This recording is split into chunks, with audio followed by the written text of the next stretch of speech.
안녕하세요. 반갑습니다. 주식강의를 그대에게 이정렬입니다. 오늘 5월 17일이고 7시를 지나고 있습니다. 에너빌리티 픽을 드릴 수 있도록 하겠습니다. 시청하시기 전에 구독과 좋아요 부탁드립니다. 자, 주가가 낙폭을 확대를 한 다음에 다시 빠르게 반등이 좀 나왔습니다. 이때 당시에 제가 뭐 아무것도 할 필요 없다. 그냥 좀 지켜보시면 될 것 같다. 좀 인내심을 좀 가져보시면 될 것 같다. 시장의 영향으로 주가가 하락한 것들도 좀 있기 때문에 이런 부분들이 지금에 와서는 오히려 긍정적인 내용들로 반영이 됐던 것 같아요. 왜냐면은 여기 이제 갭을 조정을 좀 받은 다음에 갭을 다시 메꾸고 나서 반등 나오는 모습들을 보여준 적이 있어요. 근데 갭을 완전히 메꾸고 난 다음에 5월 13일부터 외국인들이 순매수 흐름들을 강화를 시켰다. 지금까지 갭을 못 메꿨기 때문에 갭을 좀 메꾸기 위한 공매도가 늘어나고 외국인들이 매도 흐름들이 좀 나왔던 것들인가? 이런 생각이 들 정도로 이 뭐랄까 완벽주의 같은 갭을 일단 메꾸고 난 다음에 올라가려고 하는 이런 완벽주의 같은 움직임들이 일단은 뭐 조정을 다 받은 다음에는 다시 매수세가 좀 들어왔으니까 주가가 떨어졌다라는 것들에서 순매수 반발 매수가 들어왔다 지지 구간들이 확인이 되는 내용들이 되겠죠. 일단 순매수 흐름들을 맞춰가지고 공매도도 대폭 줄어들었습니다. 5월 13일까지 공매도가 유지가 되고 있었던 상황들이었는데 조정을 받은 다음에는 공매도 거래 대금도 많이 안정화가 되는 모습들을 보여주고 있어요. 순차적으로 외국인들이 순매수를 보여주면서 공매도도 줄어들고 있는 모습들을 보여주고 있으니까 점점 상승하려고 하는 시그널들 오늘도 반등 나오고 상승 회복 계속 반등이 나왔기 때문에 상승하고 있는 그런 시그널들이 점점 강해지고 있는 상황들이다. 목표는 이제 단기적으로 2만 1,000원 부분들을 돌파를 한 다음에 또 지지를 받고 상승 추세를 좀 보여줄 것인가 이런 부분들인데 일단은 제 예상에는 22,000원 어찌됐든 간에 조정을 좀 받았던 구간들이 있어요. 차익실현 매물들이 조금 쌓여져 있는 구간들이 21,000원에 돌파를 한다라고 하면 22,000원이기 때문에 이 장기 편선의 지지를 받고 반등 나오는 그런 모습들 돌파하는 모습들을 반드시 좀 보여줄 필요가 있다라고 봅니다.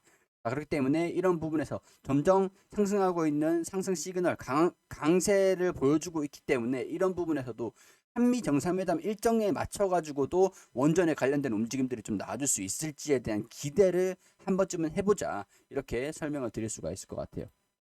자, 일단은 보통도 추가 상장 신주 인수권 증권 변경 상장이 좀 예정이 되어 있다. 추가 상장이 예정되어 있다. 주식 종류와 수가 14만 2,853주다. 액면가가 9,110원이다. 굉장히 좀 낮죠. 일단. 근데 뭐 그렇게 엄청나게 많은 수준들은 아닌 것 같고 신주인수권 행사를 하고 상장일이 5월 20일입니다. 5월 20일. 이거 물량 소화 그렇게 엄청나게 많은 수치는 아니지만 뭐 워낙 지금 상장되어 있는 주식수가 좀 많기 때문에 상대적으로 많은 주식수라고 할 수는 없겠지만 아무래도 5월 20일에 이 물량들 소화하는 과정들을 좀 보여줄 필요가 있을 것 같다. 염두를 좀 해두실 필요가 있겠죠. 근데 5월 20일 바이든 대통령이 방한을 합니다. 한국 하자마자 삼성부터 간다.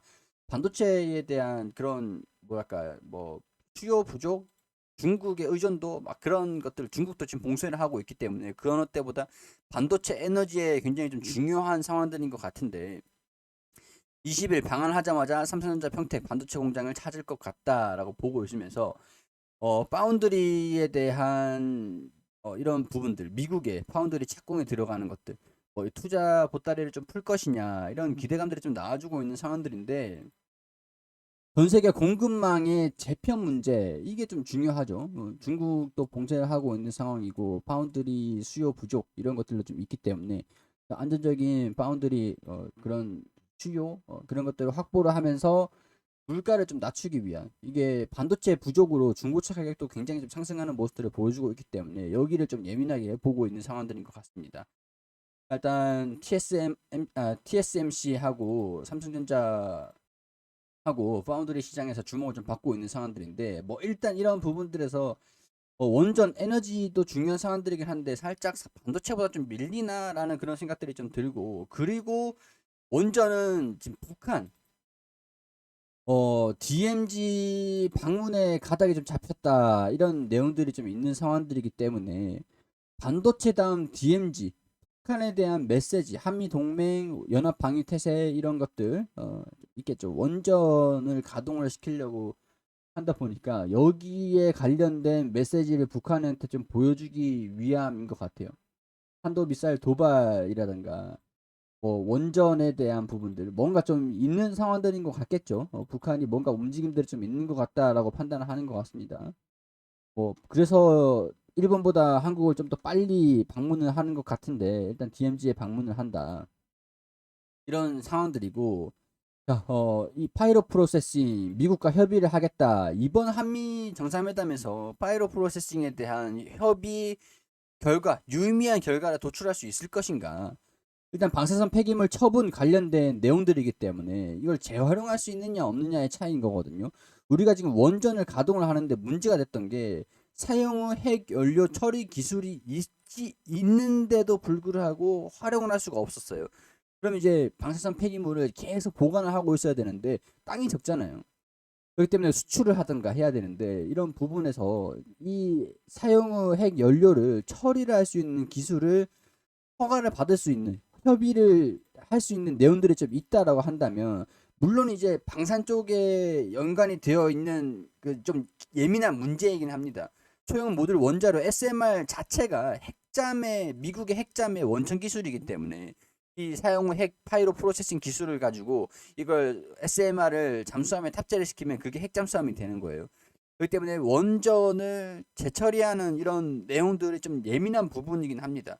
원전 확산 그런 방지 조약 뭐 그런 것들도 좀 있기 때문에 그래서 우리가 이런 것들이 계속 활용을 못하고 기술이 없었다라기보다는 활용을 못하고 있었다 그것뿐이에요. 그거를 이번에 미국이랑 조금 협의를 해가지고 관련된 내용들이 나온다라고 한다면 유의미한 결과가 나오면서 원전 관련 종목들도 강세 흐름들을 보여줄 수 있다라고 보고 있는 상황들입니다. 그렇기 때문에 이런 파이로 프로세싱 관련돼 가지고 미국이랑 협의를 하겠다라는 내용들이 좀 있었기 때문에 이번 한미 정상회담에서 이런 관련된 내용들이 기대감들 반영을 시킬 수 있을 만한 유의미한 재료들이 나와줄 것인가, 결과값이 나와줄 것인가 그런 것들도 같이 관점 하나의 포인트로 관점으로 보시면 될 것 같습니다. 한국 원전 강국 부활 이것 해라 뭐 이런 얘기들이 좀 나와주고 있는데 경주 문무대왕 연구소 이게 지금 원자력 연구소인데 소형 SMR 선박용 SMR을 연구하는 연구소입니다. 한미 이 연구소가. 자, 근데 여기 보면 지난해 7월에 경주시 간포 착공한 문무대양 과학연구소에서 3,200억 원을 투입해서 2027년도까지 선박용 소형 모듈 원전 SMR을 개발하기 위한 70메가와트급 원자로를 만들 계획으로 이거를 핵잠수함에 활용할 수 있다라는 것들이 조금 예민한 문제였었거든요.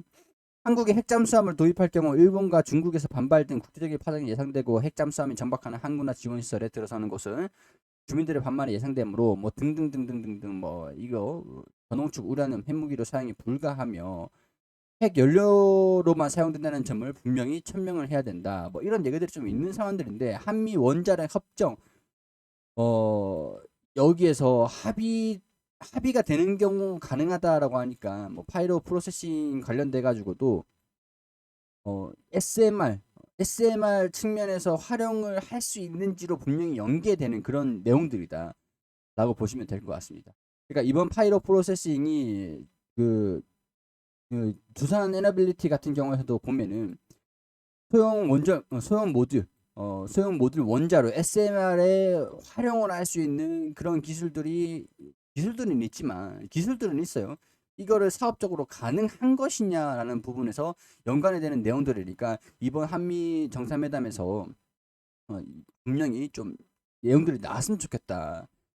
자, 미국 기업 뉴스케일도 가동의 시작점을 2029년께로 보고 있다. 대형 원전에서 초도 호기를 두산 에너빌리티가 만드는 상황들이죠.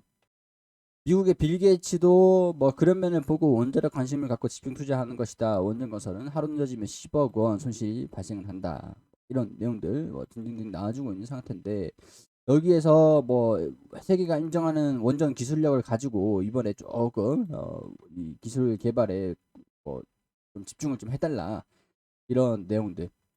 자, 국내에서는 초고온 가스로 육용염 원자료 소듐 냉각 고속로에 주력을 하고 있다. 이 소듐 냉각 고속로가 SMR에 좀 연관이 되는 것들이죠. 우리가 좀 집중하고 있는 그 뭐랄까 핵잠에 하고 있는 그겁니다. 보시면 될 것 같아요. 자, 두산 에너빌리티가 5월 16일에 나왔던 기사들을 보면은 내년부터 4대 신사업 연간 5조 3천억 원을 수주를 받을 수가 있을 것이다. 뭐 온랜드 수주다, 뭐 이렇게 볼 수 있는 상황들인데, 가스터빈 수소, 신재생 원전, 뉴스케일 파워, SMR 투자 수혜를 받을 것이다. 가스터빈 같은 경우로는 연평균 수주 목표액이 1조 8천이고 수주는 6천억 원 수준, 신재생은 2조 1천억 원. 신재생의 이제 해상풍력이라든가 태양광, 뭐 터빈 이런 쪽으로 들어가고, 차세대 원전 쪽 뉴스케일 파워, 초도 호기, 후속 호기, 기자재 공급하는 것들, 엑스에너지 설계 및 주기기 제작. 엑스에너지가 중국의 원전을 납품을 제작해주는 그런 것도 있어요. 그렇기 때문에 주기기 제작하는 기자재 공급하는 거 하더라도 저는 이제 장기적으로 내년은 8천억 원 수준이지만 이게 2025년도, 2026년도 생산이기 때문에 수주가 또 들어와 준다라고 하면 이게 기하급수적으로 매출이 증가될 수 있다고 봅니다. 이번에 뭐 한미 정상회담에서 소식들이 좀 어떻게 진행이 되는지 좀 봐야 될 것 같은데, 일단 가스터빈도 1조 8천, 조달 시공, 복합 발전 설계, 이게 또 이제 수소 터빈으로 레디 개조 이어진다라고 보는 거죠. 가스터빈이 수소 터빈으로 이어진다. 우리 수소법도 통과가 됐으니까 긍정적인 내용들이 반영이 좀 될 수가 있겠죠. 자, 장기유지 보수 계약도 중요합니다. 1조 1천억 원 규모의 수주를 따냈던 것들, 미국, 호주 이런 곳에서 재생에너지 저장 이런 것들도 그렇고, 충분히 수주가 증가될 수 있는 성장성이 보장되고 있는 신한울 3, 4호기 건설 재개, 여기서도 이제 수주 건설 재개하면 기체자 좀 납품을 할 거고, 유지 보수 비용들도 계속 이제 받겠죠. 수주를 받겠죠. 이런 부분에서도 장기적인 요인들에서 두산 에너빌리티가 나쁜 기업이냐 좋은 기업이냐 이런 걸 물어보신다면, 장기적인 측면에서는 분명히 긍정적인 내용들이다. 장기적인 내용들에서는 정치적인 부분들, 거기에 따른 영향들이 조금 들쑥날쑥할 수는 있겠지만, 수주에 대한 부분들, 매출에 대한 부분들, 성장성, 시간이 지날수록 점점 뭐냐 부각이 될 것이다라는 부분들. 그동안 이제 하락하는 모습들을 보였다라고 하면은 점진적으로 계속 꾸준히 보면 장기적인 우상향 흐름들은 맞지 않을까, 이렇게 보고 있는 상황들이긴 하니까, 이런 부분들도 여러분들이 보실 때 좀 장기적인 관점이냐 단기적인 관점이냐 이런 부분들로 같이 체크를 하시면 좋을 것 같습니다. 일단 20일부터 예정되어 있는 한미 정상회담에 대한 기대를 한번 해보자, 이렇게 정리를 해드릴 수 있을 것 같고요. 도움이 되셨으면 좋겠다는 말씀 드릴 수 있도록 하겠습니다.